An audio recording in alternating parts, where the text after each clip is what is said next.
Bumblebees buzz through the sea of blue, landing on the bluebells before feeding on their sweet nectar, in turn pollinating the flowers as they go.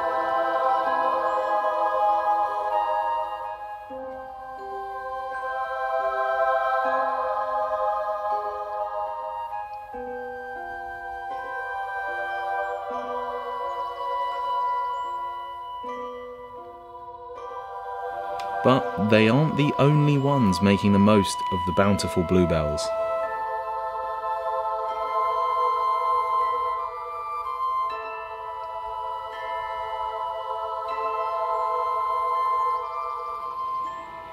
Muntjac deer, with their strong acid